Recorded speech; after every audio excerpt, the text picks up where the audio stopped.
virtual JCC of Metro Detroit. We're here for our program today, Where Are All the Jews? Jews and Jewish Representation in UK Popular Culture. My name is Jaemi Loeb, and I'm the Senior Director of Cultural Arts here at the JCC. Today's program is a co-production of the Detroit Jewish Book Fair, the Lenore Marwell Detroit Jewish Film Festival, and SAGE, Seminars for Adult Jewish Enrichment. I also want to thank our promotional sponsors for today's event, the Department of Film, Television, and Media at the University of Michigan, and the Cohen-Hadow Center for Jewish Studies at Wayne State University. If you enjoy this event and our other virtual programs, please consider donating to the Cultural Arts Department or becoming a patron of one of our festivals. You can do either or both at our website, culturalarts.jccdet.org. While you're here at our YouTube channel, of course, be sure to like this video, subscribe to our channel, and click the little reminder bell so that you're always up to date on all of our virtual events. As a companion to today's event, we have a screening of 2 films that you can watch on demand in your homes that are available until January 31st. I highly recommend both of these. They're very interesting, wonderful films, and of course, you can find them both right here at our website, culturalarts.jccdet.org. We do want to hear your comments today. Of course, we have a great discussion prepared, but we want to hear from you. So you can put your questions, comments, ideas down in the comment box below, or text them to the number on your screen, 248-702-5241. Today, we'll be talking about Jews and the representation of Jews in UK popular culture. We are honored to have with us a really, really exceptional panel. Representing the British film industry, we have Martin Stellman, screenwriter and director. He's best known in this country for his film Quadrophenia, but his film Babylon has finally been released in the US. That's one of the films we're showing, and is gaining quite a following. Well, you'll watch it. Some of the other films you might know him for include Yardy, starring Idris Elba, The Interpreter, starring Nicole Kidman, and For Queen and Country, starring Denzel Washington. He is currently working on an autobiographical drama series based on his own experiences growing up Jewish in 1960s North London. Representing arts and letters, we have with us the internationally acclaimed author, columnist, and public intellectual Howard Jacobson. He was born in Manchester and studied English at Cambridge under F.R. Leavis. He's the author of 16 novels, of which the most recent is Live a Little, and you can purchase that at our online store, and there's a link to that in the description of this video. He's also, of course, written several works of nonfiction. He has twice won the Bollinger Everyman Wodehouse Prize for comic writing and won the Man Booker Prize in 2010 for his novel, The Finkler Question. For 20 years, he wrote a column for The Independent, which is a newspaper in England, and many of these columns are collected in the volumes Whatever It Is, I Don't Like It, and The Dog's Last Walk.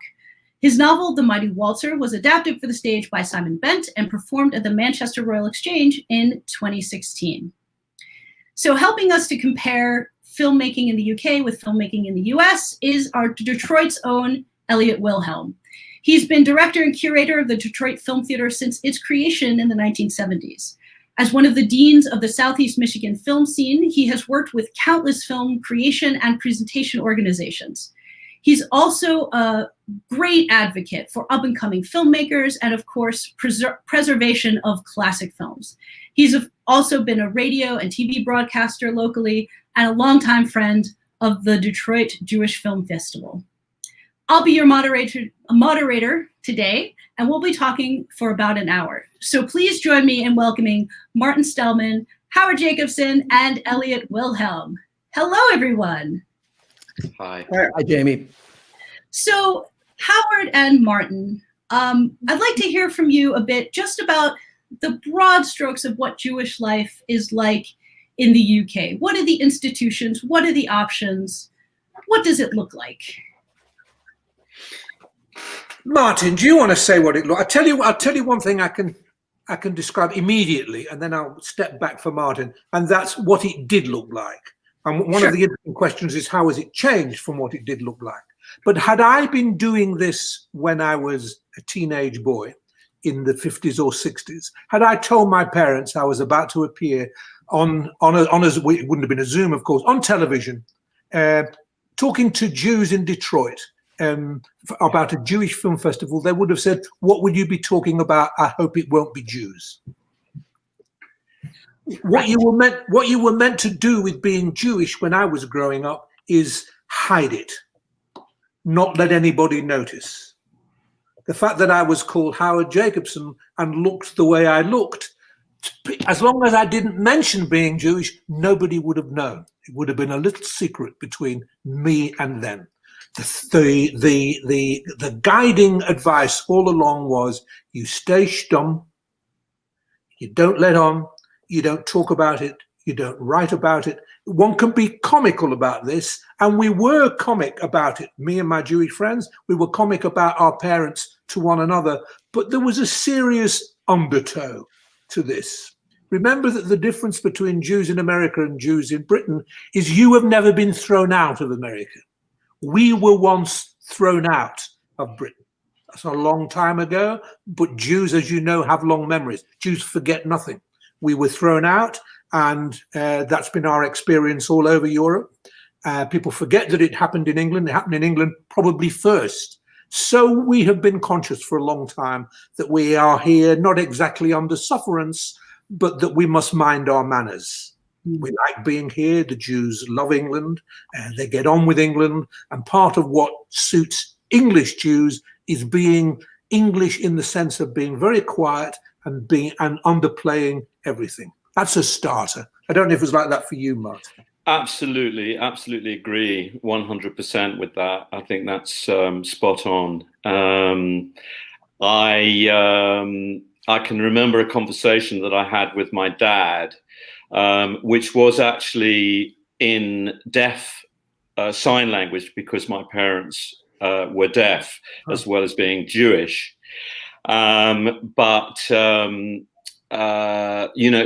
was a period, when I was, as we all were, and as I'm sure you were, Howard, trying to, sort of figure out what our place in the world was around about 10 or 11 years old, or maybe even later than that.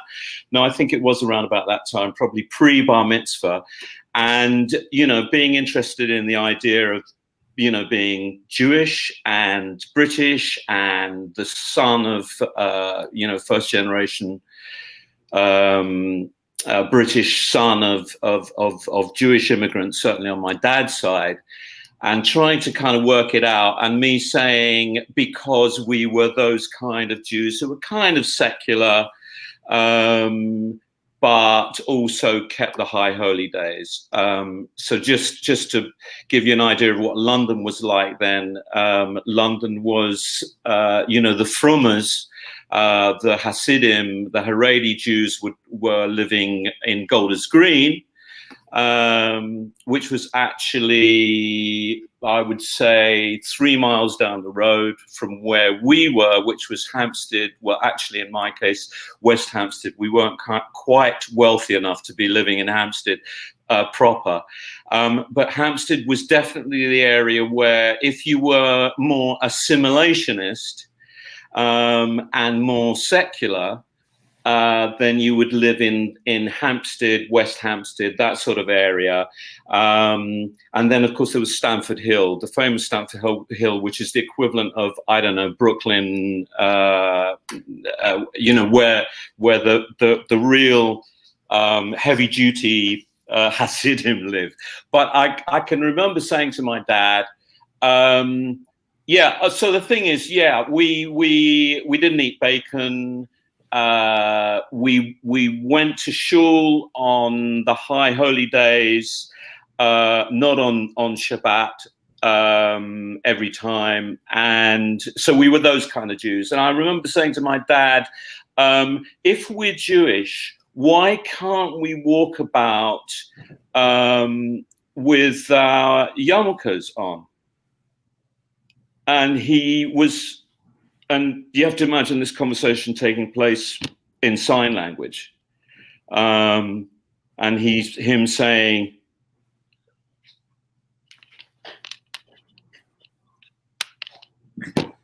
That means what? And everybody knows that everybody will know that we're Jews? Are you crazy? It's wonderful, that sign language, because my parents weren't deaf, but they used the same language. The same language. Exactly. So, yeah, no, I think that was very much the case. And, you know, and no accident that I went to two very Christian schools. One was called, and it could not have been more Christian than this, Holy Trinity Church of England Primary School. And then after that, I went to another holy school called St. Marylebone Grammar School. But interestingly about that latter school, and I think this is the complexity of what we're into here, interestingly about that school, was that there were a lot of Jewish kids there. I don't know what it was like in your secondary school, Howard, but and we were, I could not say that there was any sort of palpable anti-Semitism of any kind that I ever was at the receiving end of in that school. And in fact, you know, they moved heaven and earth for us Jewish kids to get our own rabbi to come in and give us, you know, the Jewish side of things, while the others were doing their RI. In morning assembly, we were about 15% of the grammar school I went to, just north of Manchester, Stan Grammar in Whitefield. And 15% were Jewish boys. And every morning at assembly, we were trooped upstairs where we had a trainee rabbi, some young, very schmucky guy who couldn't keep us quiet. And we would listen to the Christian hymns coming up from downstairs. It made me very melancholy about Christian hymns and music, because I felt not only was I separate from them, naturally, culturally separate from them, but I was physically separate from them. There were the strains of them coming up from downstairs, and we were in this other room. And he kind of half hankered. He thought, it must be nice to be Christian, must be nice not to be Jewish. But every now and then, because the schmucky rabbi assistant couldn't keep us quiet, we would make too much noise, and the hymn singing would stop. And the headmaster would yell up, "Will the Jewish boys shut up?" And that was quite chilling, because Yes. They think we're the noisy ones. And there was this sense of separation. I've never got to the bottom of whether the other Jewish boys felt that as much as I did, or whether this was something that in my nature and in my family background. But I grew up full of shame and guilt. And when we trooped out of our little room, having been told to shut up, and 800 Christian boys looked up at boys' school, looked up at us as these louts. The headmaster would then go through the crimes of the day before. This bicycle had been stolen. Someone had written on the wall of the lavatory. Someone had stolen toilet rolls. And every time I thought, they'll think I've done it. I could feel them looking up in there. I thought, they'll think I've stolen the toilet rolls. And so powerful was this sensation that I couldn't swear to you to this day whether or not I did steal those. So, Elliot, you're of a similar generation as our guests. Did you feel a similar, impetus to sort of keep quiet about your Jewishness growing up here in Metro Detroit? I thought it was normal for everyone to grow up with shame and guilt. It seemed to me that it was very strange to find people who didn't. But I went to an elementary school in Northwest Detroit, public school, that was populated primarily by Jewish kids. It was a Jewish neighborhood. But my block was just sort of at the edge of that neighborhood. And on my block, there was only one other Jewish family. We lived right where we lived because my dad was a physician and he wanted to be across the street from his hospital just in case in the middle of the night there was a snowstorm like now, and he had to get to see a patient. So I remember one day, we had a name that was, my last name is a little weird. There are Jews I know who have the name Wilhelm, but not all that many, but nevertheless, it was not an easily identifiable as Jewish name. But I went to school with a kid whose last name didn't strike me as being unusual at all. But one day I remember he told me that it wasn't his real last name. And I said, well, what do you mean? He said, well, it was Cohen. And my dad changed our name. And I was very naive about this. I must have been 7, 8 years old. Why? Well, it was for work. It was for his job. And I still didn't quite understand it. And I went home and asked my dad about it. And one of the few times in his life he was completely forthright and explained his father obviously worked in a place where they didn't like Jews. And they changed the family name in order to make it seem less obvious that they were Jewish. And some of these things became quite startling to me. Eventually, in that same neighborhood, I had my bike stolen. I was beaten repeatedly by one really anti-Semitic kid who was a little monster. I hope he's someplace horrific today. But I began to learn a little bit more about what the real world was. And at that time, I became exceptionally enamored of Jewish humor. And this is always, I mean, first of all, my parents were funny, but the movies that they encouraged me to watch, particularly my mom, were films with the Marx Brothers or other kinds of sarcastic humor in which sometimes grim things happened, but they were met with a kind of a stern bit of defiance and humor, and particularly Groucho himself. And I became completely intrigued and fascinated by this and associated it with being Jewish, that if you're not Jewish, you're probably not going to be as funny. Then one day, and I'll get off of me in 1 second, there was a kid who lived across the street, and I'd forgotten about this, Billy. And Billy and his family were from the South. It must have been the deep South. And they spoke with a really thick Southern accent. And his mom one day said to me, are you going to be available to go to Billy's bar mitzvah? And I said, what? And it turns out that Billy was Jewish and the family was Jewish, but they just didn't come from around here and they didn't speak with Midwestern accents. I had no idea. And I did indeed go to Billy's bar mitzvah. And it was revelatory to me that not all Jews lived in the Midwest, talked like they were from the Midwest, or were Jewish comics, like Groucho Marx, who I would see on television, laughed hilariously at every time I saw him. It opened my eyes to a lot of things, and I still marvel at the differences between the way humor is assimilated by different cultures around the world, and how Jews respond to humor in different ways. But anyway, that's a roundabout answer to your question, I guess. I found a lot of my solace at the movies, but humor was always a huge thing that I took as a Jewish characteristic. So we didn't have that kind of Jewish role model, if you can call it that, at home. If we wanted to admire that kind of thing, then it was American. And often we weren't always sure whether what we were loving was foreignness itself, just the idea of something foreignness, Americanness, or Jewishness. It was a combination of them all.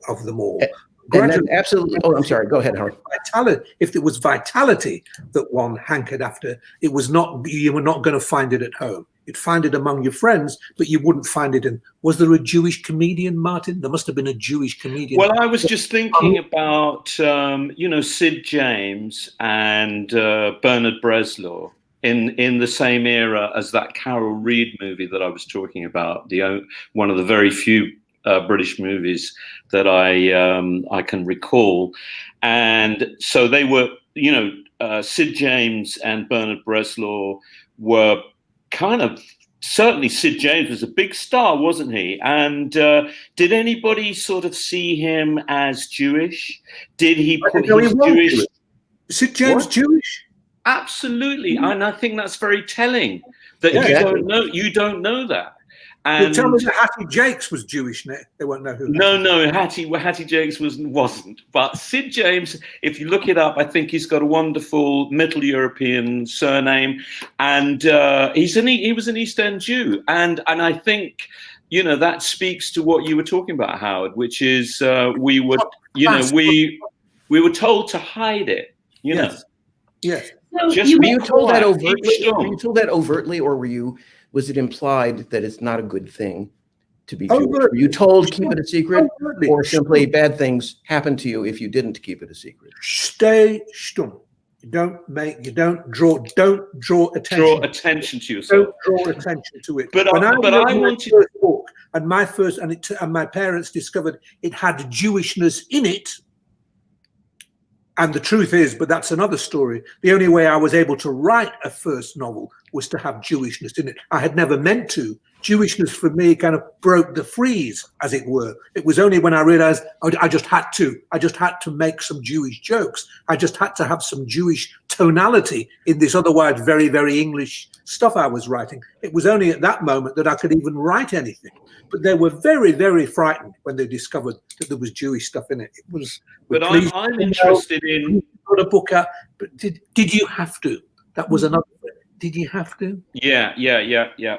But I'm interested in the fact that Elliot,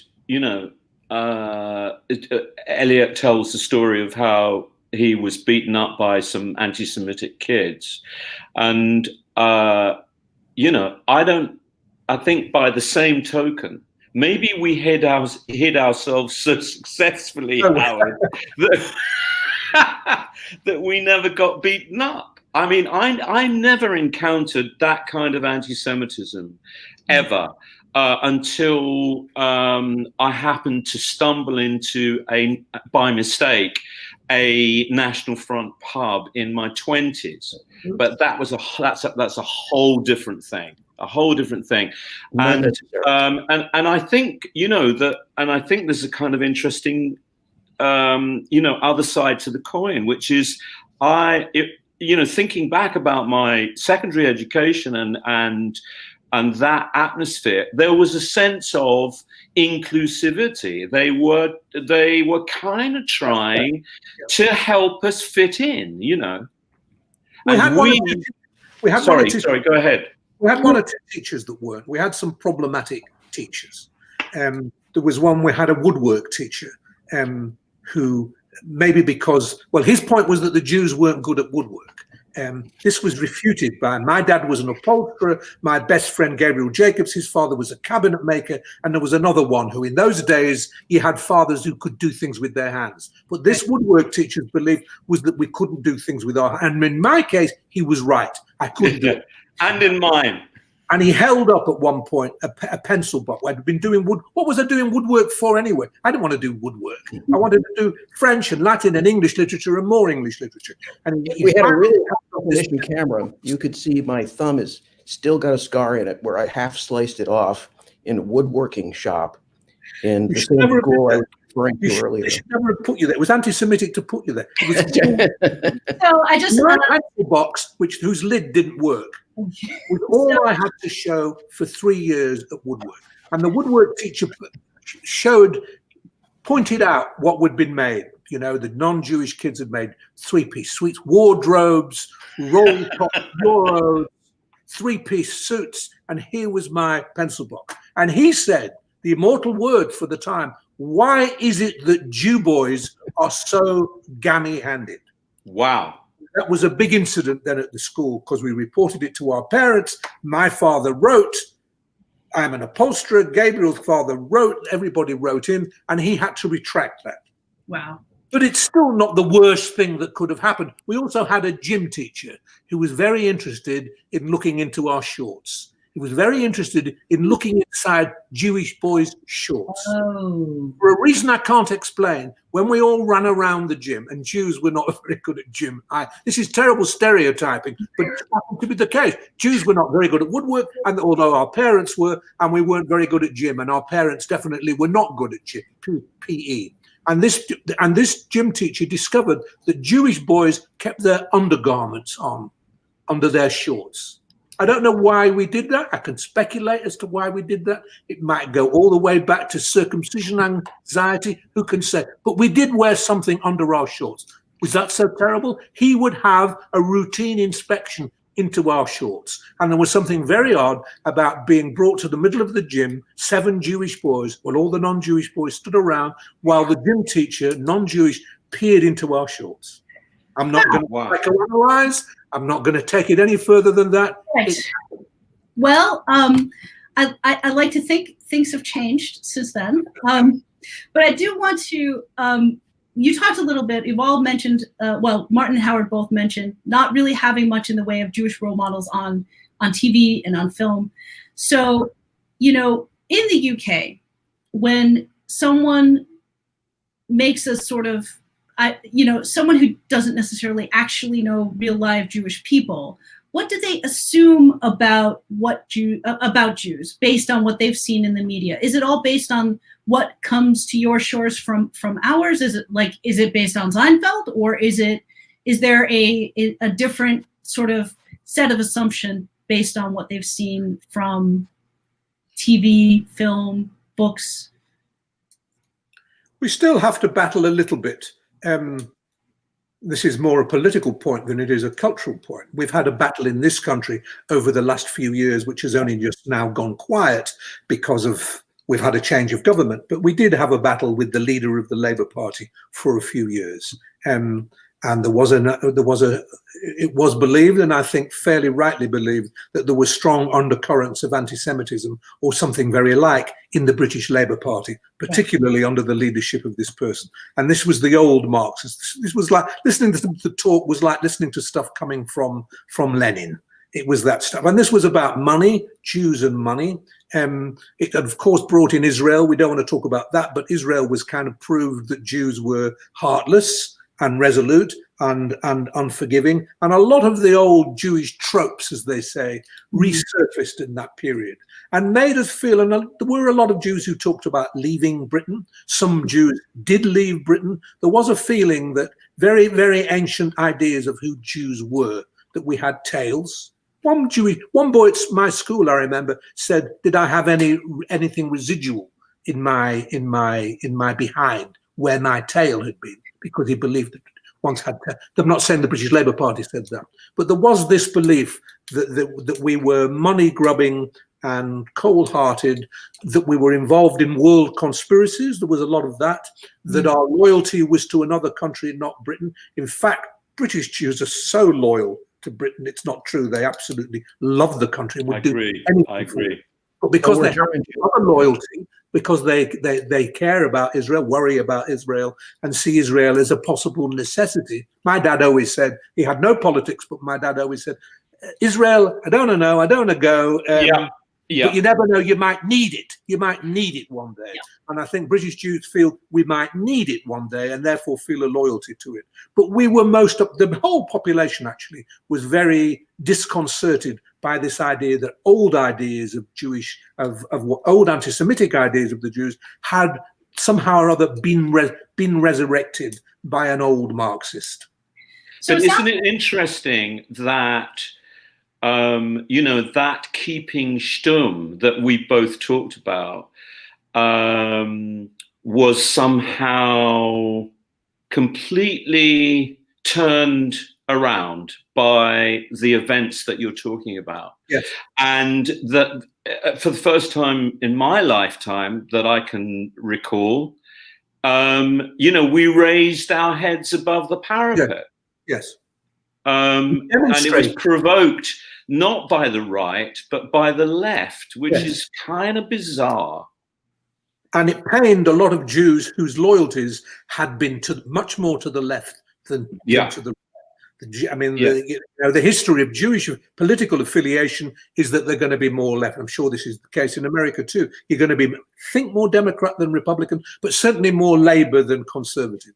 And this felt like a betrayal, really, of old loyalties to the left. I mean, the very idea that you had, hundreds, I'm not quite sure of the numbers, but certainly, we could talk about hundreds protesting outside the Houses of Parliament, you know, wearing their Jewish colours very palpably, was unprecedented. I can't remember any time. Maybe, you know, maybe in the days of Colin Jordan, Howard. You know, I was only a kid then, but it's certainly a very unusual thing to see. Yes, and it's partly changing the tone of things. I think there is a sort of a new openness about things Jewish. I think. Yes, I think you're right. But can I say another thing about noise? The business about the noise and whether we made a noise or whether we showed ourselves or not was not just political. I was reading something. I'm writing my memoirs at the moment, and for obvious reasons, I've been reading because I'm always reading Philip Roth, and I was interested to see what Philip Roth did in one of his slippery, slidey memoirs. That's not really a memoir, but he said something that I thought was really interesting. And he's talking about, he loves that word tumult. Philip Roth, you know, he loves it. He sees himself as, you know, a tumultuous, and he wasn't as a man, but he was in his books, a tumultuous writer. And he says he felt that his generation were very lucky that the liveliness of the Jewish world in which he grew up in coincided with a new liveliness in America. And that particularly post-Vietnam, that sense of we're all in something here together, and we all are all entitled to this voice, and we all have a vitality, so that he never felt that the vitality of being Jewish had to be hidden away. I did. I very much did. And that stopped me writing for a long time. And even when I did start to write, and I felt, and I still feel it actually, there is an English resistance to the vitality of Jews, to the comedy of Jews. One of the things I was just writing in this memoir today was remembering when I first started to publish, the word spare would appear on great works that the English loved. They never appeared on any of mine. None of my novels were ever spare. And I'd think, spare, what do you want spare for? What do you want novels spare, brought down to the bone for? What about the life? What about the vitality? And I so envy, and I think any Jewish or English Jewish artist, whether it's a filmmaker or a novelist, so envies what Americans had, which was that sense that when you spoke, and when you spoke as a Jew, you also at the same time spoke as an American. You spoke for your country. You spoke with your country. You were home.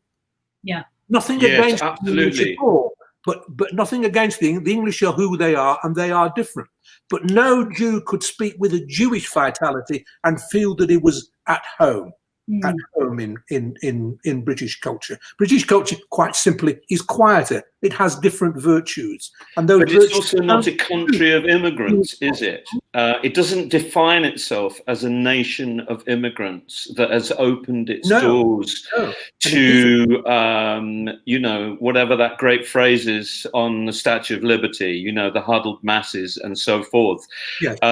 So if you were a Jew in that Philip Roth sense, you were a Jew along with the Irish, the Italians, and everybody else in a sense, whereas that tradition has never really existed in the UK. That tradition that gives you that sense of liberation creatively, until maybe now, where we've started to think in the UK of ourselves in a different way. We think of ourselves, you know, the fact that in every football game now, you know, no one really questions the footballers before the start of the game taking a knee, you know, for Black Lives Matter.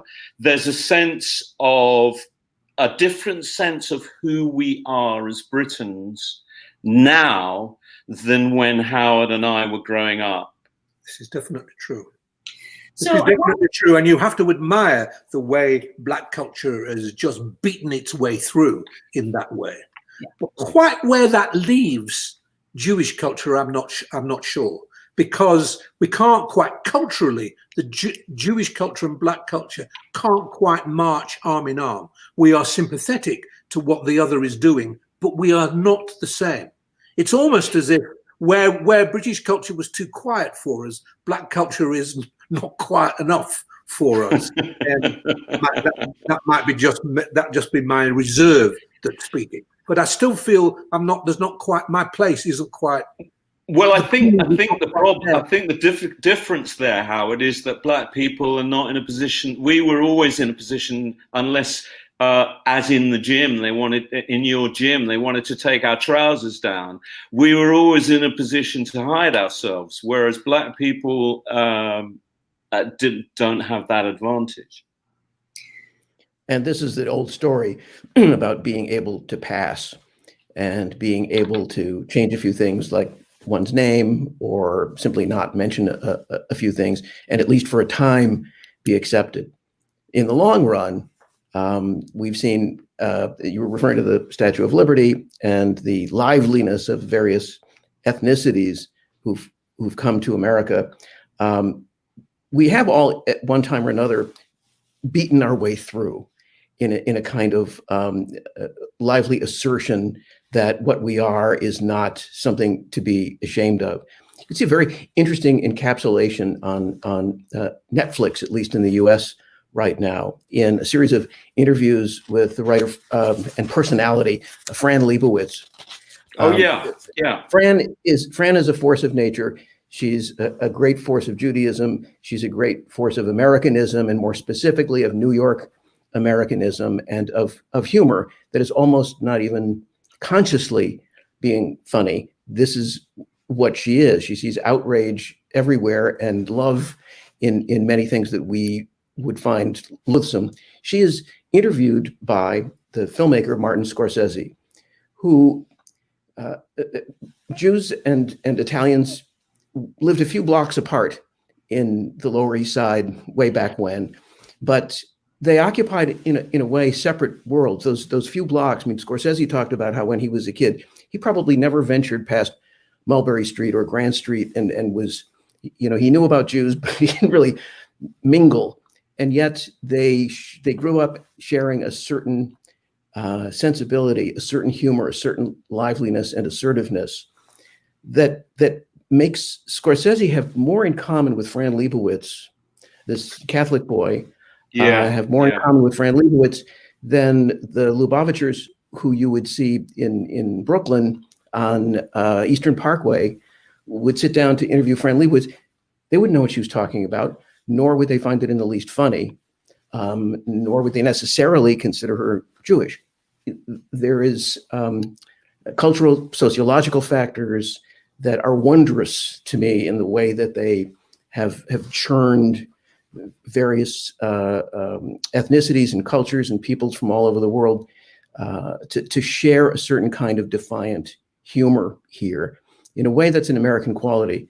But the last 4 years have also shown us that with just a little bit of prodding from the right places, racism again becomes the driving force in everything.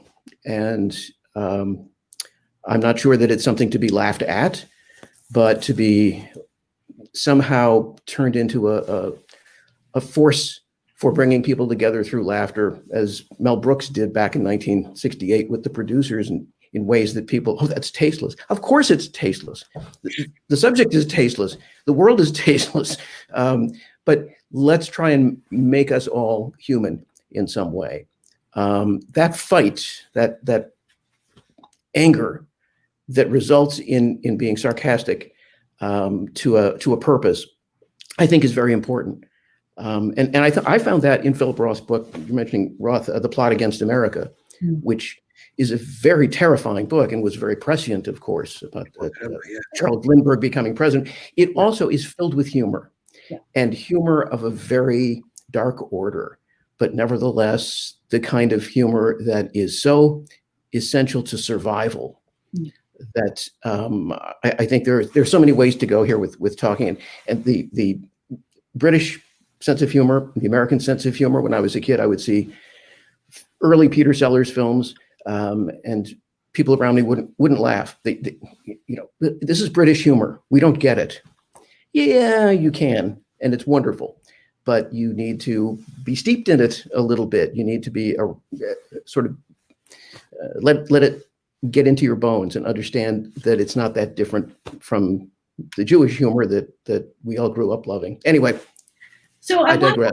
Want to pick up that theme of humor, because for a long time, Jewish humor was more or less synonymous with a lot of Jewish humor has been and still is assimilationist, right? It's about being slightly on the outside, trying to find your way in. And in this country, I mean. And what I've seen of that kind of humor from the UK has been made by not Jews, by lots of different people, but not Jews.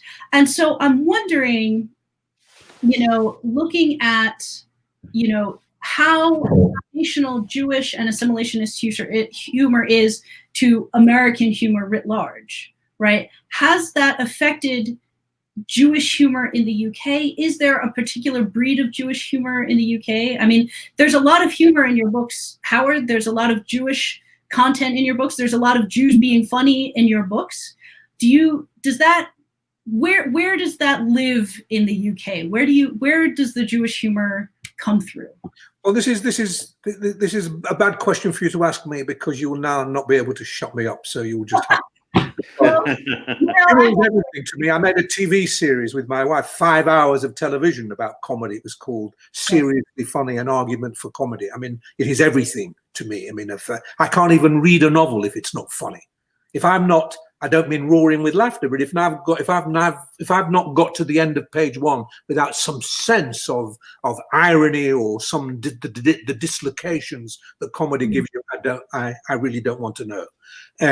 I'm out of there. It's got art for me has got to be funny, and great art always.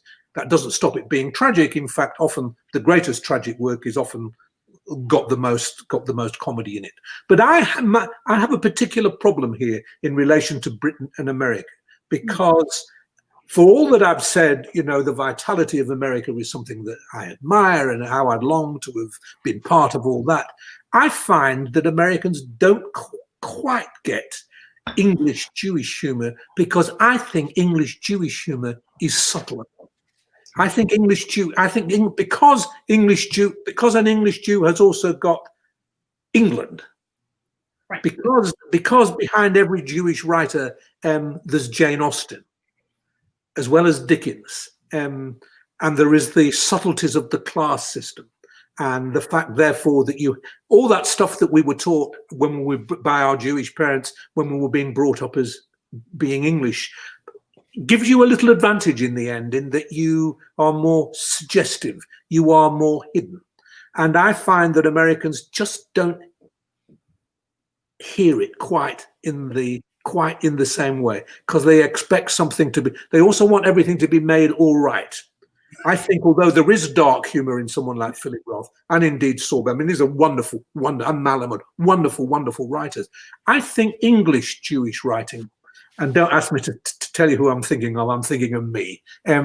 Is blacker, really, because in the end, we're not so cheerful about things. We expect a little less, and we don't feel we have to put our arms around the reader and tell them that it's all right. And I think that the blackness of British Jewish art can sometimes be a bit tough on the sensibilities of Americans. You might not recognize that, but that's how it feels from my end. No, I can see that. I mean, I watch way too much BBC, so I'm probably not the right example of that. But I think that segues nicely into talking a little bit about Martin's film Babylon, because I saw it for the first time when we were showing it, because it wasn't released in the US before, and it is there's not a happy ending, right? It is not about Jews.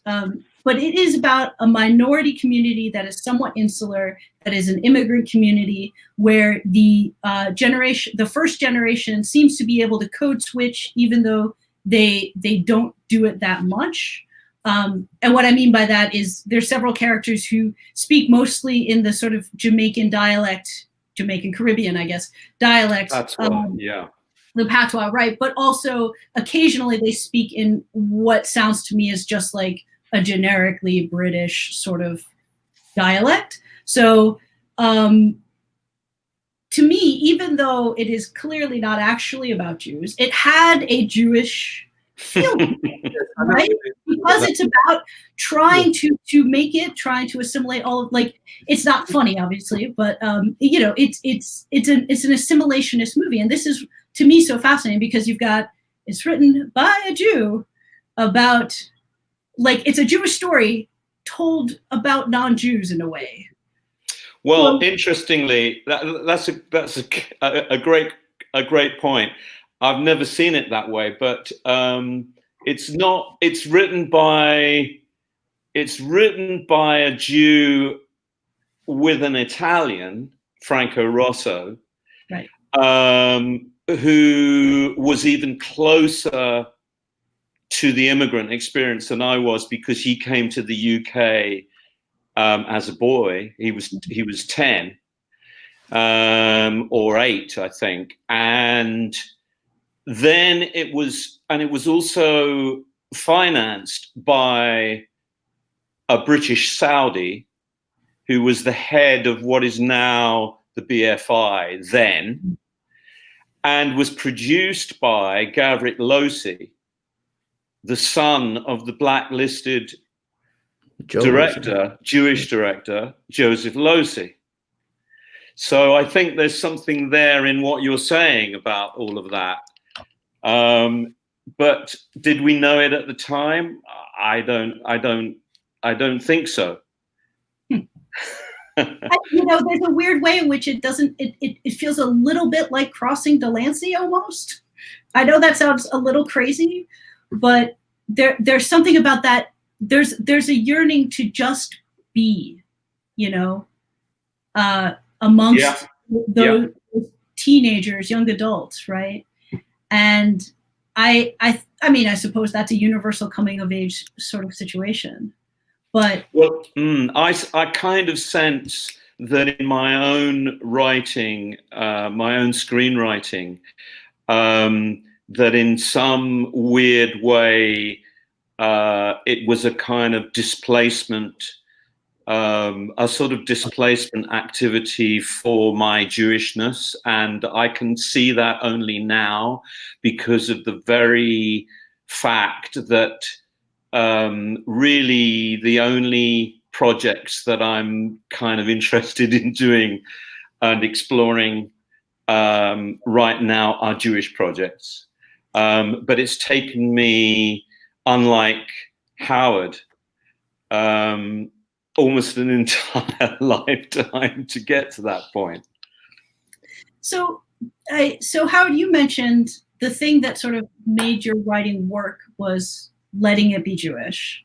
Was that a conscious decision about to be publicly Jewish in that way, or it just had to be? And Martin, conversely, after I even remember them. I'd wanted to write a novel always, and I'd gone to Cambridge and I'd done a very highfalutin literary course. I'm still highfalutin literary, really. And my favorite writers were Henry James, very late Henry James, and Turgenev rather than Tolstoy, very, very literary indeed. And I wanted to write novels like them. And I tried to write novels like them. I tried to write novels about English country life. What did I know, a Jewish boy from a shtetl in Manchester, about English country life? I hoped that when I got to Cambridge, I'd meet maybe a lady and I'd fall in love with the lady, and she would give me the title, and I'd move to a country house, and then I'd know a bit. But that sadly didn't happen. Didn't meet anybody as it happens at Cambridge. So every time I tried to write something, it was an absurdity. And only when I was very, very desperate and getting on now in my late 30s, in my middle 30s, that I started this. And my academic career, I'd had an academic career which I never wanted, so I'd neglected it, and it had fallen into, you know, a farce, really. I was teaching in a polytechnic in the Midlands, so I was, you know, somewhere as un-Jewish, as unsuccessful as you could possibly. All the kids I'd gone to school with were now lawyers and doctors, and even the dentists were doing that we'd laughed at were doing well. Just me stuck in the West Midlands teaching it at this pathetic institution. Had I been more of a mensch, I would have admired the institution more, but I didn't. So I started to write a ludicrous novel about it. Not Turgenev, not Henry James, a ludicrous novel, a campus novel without a campus. This place I taught at didn't even have a campus. But it too wouldn't write itself until I realized that the hero, who was a little bit like me, of the story, the anti-hero of the saw him, had to be Jewish. And not only did he have to be Jewish, to get the humiliation of it. Anybody might have been humiliated there, but only a Jew who believed he's born to high scholastic and theological purpose would really feel the humiliation of that. So that had to be Jewish. And I still remember when a little phrase came to me, a comic phrase, a refrain. Being Jewish, comma, Sefton Goldberg. Being Jewish, Sefton Goldberg. And that could be said in a million ways. And it ran through the book. Being Jewish, Sefton Goldberg. Reviewers who didn't get the joke went, all right, or well, they didn't go all right already because they weren't Jewish. But they did say, I think we've got the point now. But for me, that was about reminding myself all the time of the being Jewish. Sefton Goldberg was also absurd. What's he so interested in being Jewish for? What's this obsession with being Jewish? So until I wrote Jewish about the obsession of being Jewish, the absurdity as I saw it of being Jewish in this way, the absurdity of the failure of a Jewish man who had impossibly high dreams, I couldn't get anywhere. But having done that, the novel kind of wrote itself, as it were, but then I was lumbered with it. Thereafter, everybody was being Jewish in everything that I wrote, and I was being Jewish in everything that I wrote. And my poor parents went, what's he done here? Being Jewish. I think it's worked out okay so far, you know. But well, it's too late to turn back, put it back. So what happened to those early books that were not Jewish? Were they ever reviewed or read, or did you get them published, or what happened? Martin, they never became a page. Nothing was ever, no other book was written. Well, there was a little academic book about Shakespeare written, but we don't talk about that. But nobody was Jewish now, apart from Shakespeare. But I won't bore you with my theory that Shakespeare was Jewish, really. They just didn't get written. They couldn't get written because they were stillborn. I truly never wrote, in 15 years of trying to write a novel, till I wrote this one and published this one, Coming From Behind, I never wrote more than a page of a novel. Never. Just knew it was dead. Dead, throw it away. Dead, throw it away. So, Elliot, through your career, did you feel, was it a conscious, purposeful decision to not be publicly Jewish, to not work on Jewish things, or was it just sort of the path in front of you, and now things have changed, you know? I was kind of the opposite, actually. By the time I got into the working world, which was at the age of 23, programming films at the DIA and trying to figure out how it worked, I realized after meeting all of the people I needed to meet who were in the specialized film distribution end of the world, they were all Jews. And that doesn't mean we control the media. It's not a confirmation of that horrible stereotype. But there were a lot of Jewish people who loved film and were distributing. There weren't necessarily that many who were directing, and so on. But at certain levels, we were in place. I was a newcomer. I had a name that sounded, vaguely threatening, sounded Germanic. And even though it isn't, but the way we attained the name is a whole other story.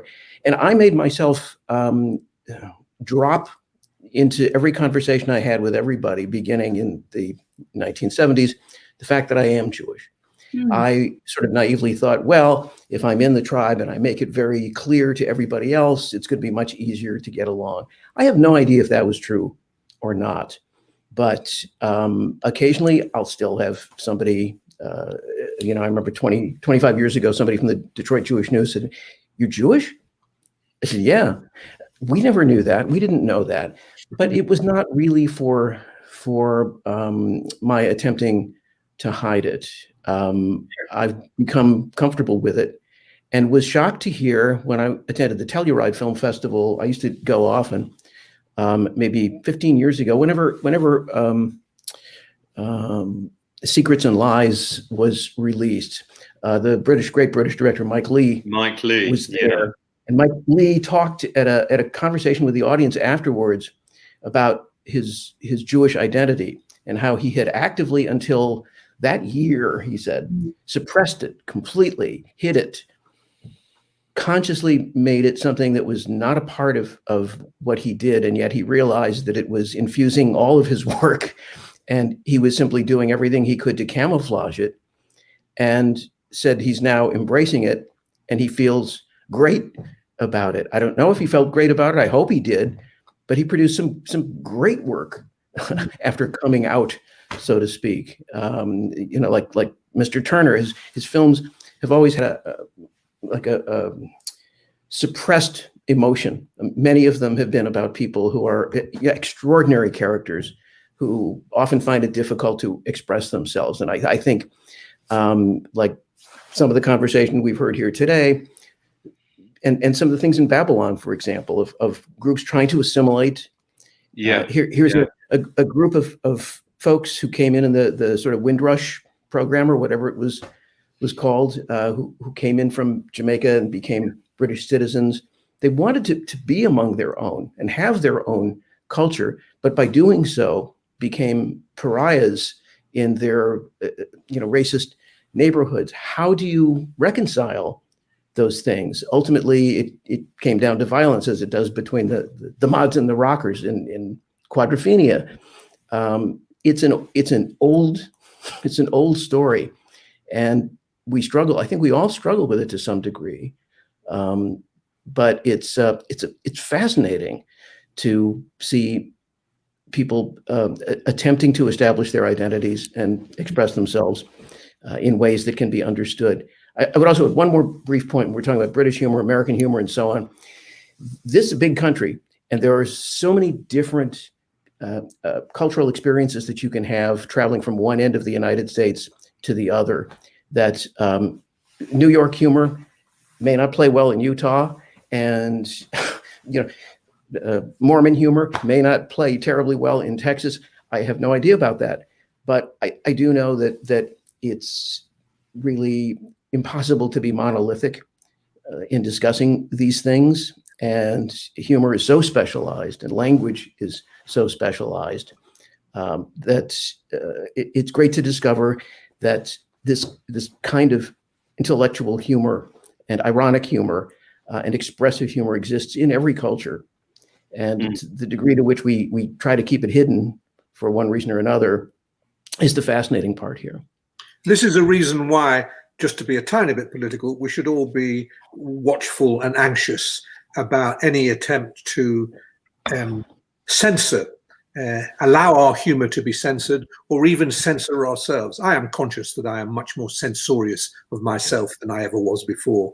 I'm watchful of my pronouns. Must I struggle again with getting the pronoun right? Sometimes I rebel. Then I think, but I don't want the fight that comes from that. So I'll find another way of expressing it. The idea of being watchful all the time is bothersome, and this is why, for all my arguments with Philip Roth over the years, he is a hero in a novel like Sabbath's Theatre, for example, where he just creates, the most obnoxious person that there could possibly be, and gives you the necessary vitality that comes with that. Sometimes people have to be not very nice, and sometimes art has to be not very nice. And we're not all in the business, in the making of art, we're not all in the business of being sweet to one another. Sometimes we have to be even odious to one another. We have to take it. We have to take people being. There's many writers who are anti-Semitic who I admire. I admire Celine. I can think of several others. We have to be, if we do believe in the glory of comedy, and if we do believe in the importance of what comedy does, that means we have to allow, in the end, we have to allow anything. And offense, the idea of people taking offense is it's irrelevant, really. Isn't it our job to offend? We don't have to offend if we don't want to offend. Well, that's a good point, because comedy, like dynamite, can be used in constructive purposes, and it can also be used to simply blow someone up who you don't care for. And you have to know how it works. And part of our job in expressing ourselves every day, whether we're artists, filmmakers, writers, or just ordinary citizens, is to be able to see the difference and to not casually offend. I think being careful of your pronouns is not such a terrible curse. I think we all have learned that it takes work sometimes to free ourselves of a lifetime of casual insults that are not funny and are not constructive and are simply blind. Do you really want to put the work into that? Is that worth one's energy? And when you say sometimes comedy can blow things up, sometimes comedy needs to blow things up. Sometimes, yes. We need to be careful that we are not being destructive. Art can be destructive and should be destructive. But I agree with when it's merely willful. Nothing is more tedious than the willfully destructive painter or poet or musician who just, I will destroy because I'm self-conscious. Naughtiness is very, very tedious. There's a big difference between being in an enthusiastic crowd and being in a mob. And we kind of have to know the difference, I think. And I think there's clearly some, there are generational differences in those habits of speech, mind, and thought, because I suspect that what for some people is hard work to think about, oh, how is this group referred to right now? What pronoun does this person use? What pronoun does this group use? Those kinds of things. What may be hard work for some is second nature to others. And it's certainly, I don't think anyone in this room would argue for censorship, but I think it's important that there be a sense of respect. And I mean, basically, I don't know that it's useful to advocate the right to be mean to people.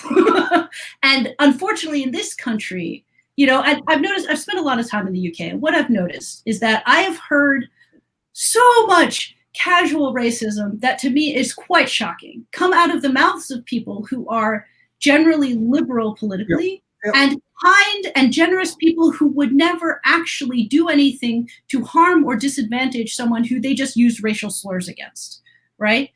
Whereas in this country, the casual racial slurs, the casual anti-Semitism, the casual homophobia, all of those things, they do not stay casual. They very quickly become, how do I inflict harm on this group? And often those people have power. And that's where I think there's a huge gulf here. And that's one of the interesting differences between just American culture and British culture, but even in the Jewish community, I think we are what can seem like being overly PC, right, is our, we haven't been thrown out, but that's where we feel our precariousness in a way can I just ask you what's happened to the reputation of Curb Your Enthusiasm now, which was much loved by English Jews in this country about 10, 15 years ago. Indeed it was. Where is it now? Even to me, and I have a taste for offensiveness, I just kind of pull back a little bit from some of it, but I wonder how an absolutely new generation is coping with that, where the intention of that program is to be as odious as possible. First thing I jotted down was, how does Larry David play in the UK? And I'm glad you brought this up. How does he play in the UK? It's on. He plays well with the educated Jewish guys I know. They love it. Yeah, absolutely. I don't know how it plays outside of that community. Mm. Well, Martin? Same here. I completely agree. Yeah. Because there's something about that way of being absolutely gratuitously vile that knows it's being gratuitously vile, that appeals to the blackness of Jewish humor with its levels of self-knowingness. And if you don't have levels of self-knowingness, you're not going to get that program. You're just going to get that program. You're just going to think that program means what it says. Jews don't mean what they say.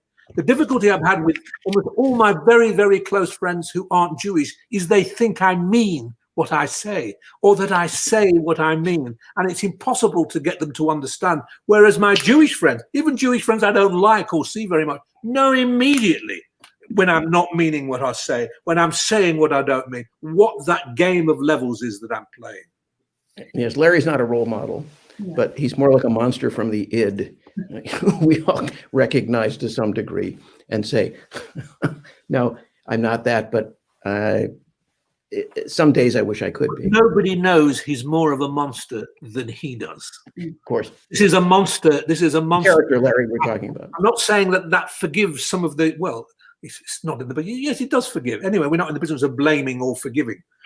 But what's your answer to in your country? Where is Curb Your Enthusiasm in American culture now? I mean, people still watch it. It's on Netflix. I think they made some new episodes recently. It's still, I mean. Yeah, there was a final season. There may be another. Yeah. But it had a fan base. A new season, really. Yeah. Mm-hmm. Is there? Yeah, I mean, it is so not. It is so. Since most of the humor in it is, takes on political correctness head on. You sort of do wonder, how it's going to have any kind of legs in the new kind of woke environment that we live in. I can't imagine there being anything beyond this last season anyway. Couldn't you argue, is there a way of arguing that nothing can be more woke than something that's so unwoke as that? It curls around and by showing you how awful unwokeness is. The trouble is that the awfulness of being unwoke, you can't get to that until you admit the pleasures of being unwoke. And here's the catch with all this. There is a great deal of pleasure in being bad. There's a great deal of pleasure in breaking the rules, aesthetic rules, cultural rules, as well as political rules. And that's the business we're all in, isn't it? Isn't it? Yes. It's the business Groucho Marx was in a long time ago, in thumbing his nose at authority and acting badly with slightly different language. But there's still a great pleasure in seeing it actually done. So we've gone a little bit over time, but we do have some questions from the audience that I want to get to. One is from earlier on, and this is for our British guests. Do you find the freedom of ethnic expression here in the United States liberating, or do you find the subtlety of the British way, do you prefer that? Obviously, the British way is what you are, but you've both spent some time here. Do you find it exciting, liberating to, have this kind of more open, loud Jewish presentation? Sorry, you first, Howard. I do, but not so much as I've encountered it there. But when I think of what I watch more American television than I watch English television. I've been watching recently a series called Transparent. You watched Transparent? I mean, that is Jewish show we've had for a long time. That is stunning. That is absolute, and that's stunning and peculiar and well behaved, as well as and badly very, behaved. very Jewish. All at once, and very, very Jewish. And I can't imagine anything that we could do. I mean, I'd love to be involved. That's something like that. Would love to. It's very hard to get anything like that made over here. Certainly, with the anything with a Jewish thread here, you'll know this, Martin, is very, very hard to get made over here. We battle away at it, but there is a resistance. Yes, absolutely. But I also think, leaving aside Transparent, which is wonderful, I think that, you have the fact that you have this wonderful tradition of, people like Saul Bellow and Philip Roth and, kind of kings of the American novel who are Jews as well. That kind of depth of tradition is so far from, with the notable exception of Howard, is so far from what we have in the UK. I think it might be changing. I hope it changes. But, I can remember being a teenager and listening to Lenny Bruce for the first time, and thinking, my God, this is extraordinary. This is so Jewish. This is so disruptive in the way that we were just talking about with Larry David, in exactly the same way. Was there a Jewish equivalent to that at the time? No, there wasn't. Is there a Jewish equivalent to that now? There isn't. There might be amongst Black comedians, be amongst Asian comedians, but there certainly isn't. I think, again, one hopes that it's changing. So yeah, I think it's hugely liberating for us in the creative arts to to see that in American Jewish creative expression, that ability to say, we're Jewish and we're American and we're Jewish. I once went to New York. I was making a film with this comedy film I was making, and I once wanted to test out my belief that that New York is not Jerusalem or Tel Aviv. New York is the Jewish home, and and because I believe that Jewish food was New York, Jewish people were New York, everything. The Jewish women that I thought were beautiful were all New York. So we gathered. We gathered a bunch of Jewish writers and we put them in one of the famous delis, maybe the staged, I can't remember which. And I loved the delis, and we sat around this deli with these Jewish novelists. And I said, like in the Woody Allen movie with all the comics very like that. And that was the Carnegie. That atmosphere. And I started to do all kinds of. I was being very, very Jewish, and I was saying, "So what? I want to be with you. You're meeting here every day. You're reading one another's books. You're helping one another. You're eating this food." So I can't tell you how much I envy it. They all stared at me as if I was mad. And then they told me they didn't know one another. They didn't like one another. They didn't read one another's books. They didn't like Jewish literature. They didn't like Jewish food. They hated New York, and they hated a deli. And I was left feeling, right, well, that's that fantasy gone. But they loved hating it. I still have it. It's still there. I have an imaginary Manhattan. Woody Allen's Manhattan, film you're not supposed to like anymore. I love it. It's a Woody and many of those other Delhi films that he made. Woody Allen did create and has put in my head a way of being, a kind of way of eating and thinking and talking and socializing Jewish. And if you want to see that attitude still alive, do take a look at the Fran Lebowitz documentary, because that spirit, really? What you call being Jewish. And I was going to say to you, well, what did you do to act Jewish? Take a look at this documentary, and you'll see that thing that you were talking about. What's it called again, Elliot? You know what? I'm trying to remember it's just Pretend It's a City. Pretend That It's a City on Netflix. It's a series of 4 interviews, each of them an hour, directed by Scorsese, and Scorsese doing the interviewing. And she just talks. It's the Fran Lebowitz. documentary about Fran Lebowitz. Right. Okay. Definitely watch that. So recommendations all around. Somebody has asked here, has mentioned here, David Silverman has asked about Bernice Rubens. Yeah, he's copying. Who was one of the really successful Jewish women novelists of the 70s, I suppose, and was one of the first to win the Booker Prize. One of the few Jewish writers altogether to win the Booker Prize. And she was terrific, and she was a very good writer and terrific. And it's really sad that she is no more. But it reminds you that the majority of Jewish fiction that's been written in the last 40 years has been written by women. And there are several British Jewish women writing novels now. There aren't many of us men writing Jewish. And there's something about the writing of novels that doesn't quite appeal to Jewish men. They make good playwrights. So we've got, we had Pinter and all the rest of them. Many Jewish playwrights have done well.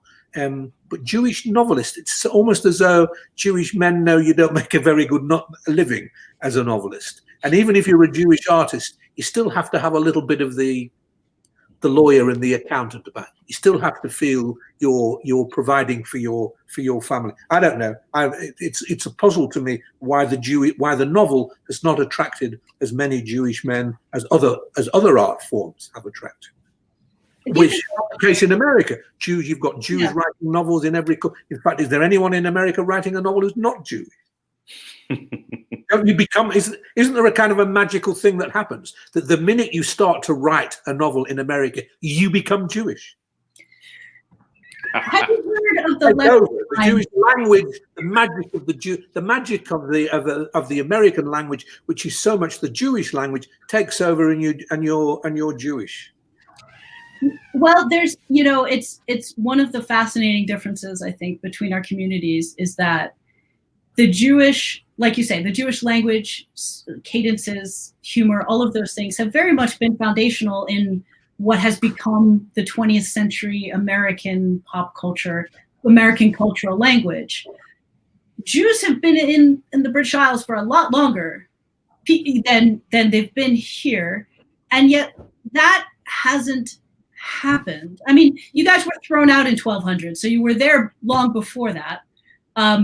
You know, we weren't here until the 1600s, so you've got like at least 600 years on us, and yet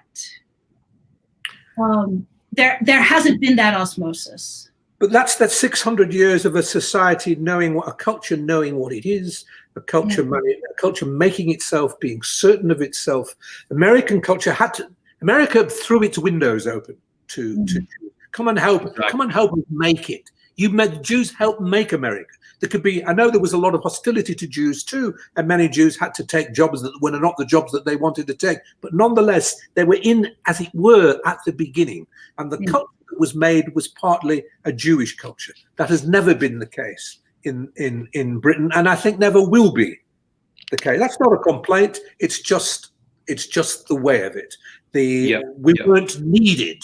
Jews were needed to make America a rich culture. England had its culture. It didn't need us. I think it needs us, but it doesn't think it needs us. Interesting. Well, on that note, we have gone a little bit over time, and I do want to be respectful of all of your times. I want to say thank you to all of you for this really fascinating discussion. Thank you to Martin and Howard and Elliot, and of course, thank you to all of you at home. Our next event is on February 3rd, on Wednesday night, February 3rd, 7 o'clock. Our SAGE program will be having one of our visiting scholars from the Frankel Center for Judaic Studies from the University of Michigan, and I hope you'll be able to join us. Remember, you can watch this, share it with your friends right here at our website. This video will stay put, so feel free to share the link with your friends. You can go there to donate, to find links to purchase Howard's books, to watch Martin's films, and we hope to see you again soon. Have a great day.